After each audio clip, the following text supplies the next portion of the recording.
first of all, it is being carried out in a very different context. The French have not been as inured as the British and the Americans to these sort of very heavy-handed raids against terrorists. But that said, if you just examine the processes that went through, the first is that you have the Interior Minister with effectively operational command actually on the ground, hiding behind an armoured car, presumably issuing instructions. That could never happen in the British or indeed the American context. That is how to make a mess of things. Secondly, why was the raid triggered at all?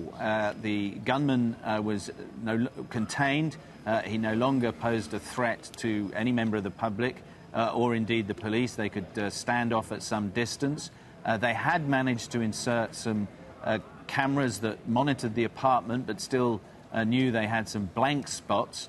Why didn't they wait until those blank spots had been covered so that they had a thorough understanding of the landscape that they were going to go into? Why did they go in through the front door first? This all speaks really to a tactical operation that was under pressure to deliver, frankly, by perhaps a time of day or certainly on the date, and therefore put the strike force at risk. The initial reports were that there 3 had been wounded. That has now gone down to 1 wounded in the foot. And in fact, some of the earlier footage showed a policeman being led away, not too seriously wounded at all, limping. And the other one is described as being in a state of shock. And then if you then hear the Interior Minister describing how the gunman burst out of the bathroom, which is the safest place to hide during one of these operations because the ceramic walls and indeed perhaps if there's a bath in there offer a degree of protection against blast and shrapnel. He burst out of that room firing on full automatic. Now this guy is a battle-hardened man who's trained in Waziristan and according to French intelligence, the Interior Minister himself was conducting operations inside Afghanistan in the south, in the bitterly fought-over south.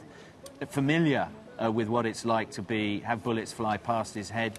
Policeman unfamiliar with that sensation. Seems he fought through them, managed to dive out of a window, still in the words of the Interior Minister, still firing, and then died. So this whole operation, whilst it has not been necessarily textbook, does have to be seen in the context in which the Interior Minister is speaking. In France, there's a great deal of conspiracy theory abounding. There are large numbers of people who believe 9/11 was an American plot. They can see a plot behind a great deal of activity conducted by authorities, particularly violent action. And so in laying out the decision process that was gone through in so much detail coming out, and we're seeing on our screens, Andrew, now people probably from the raid. They are traditionally in balaclavas, in those typical Special Forces outfits, which tend to be sort of overalls. Most of them are not carrying their small arms, but they've got pistols strapped to their legs, a fairly large number of them by most standards, now emerging from that area. A lot of them, I suspect, will be questioning why the tactics had to be so rushed on this operation, why they couldn't stand off and take their time, and perhaps if there was an order to kill the gunman came down, they could have done it with snipers.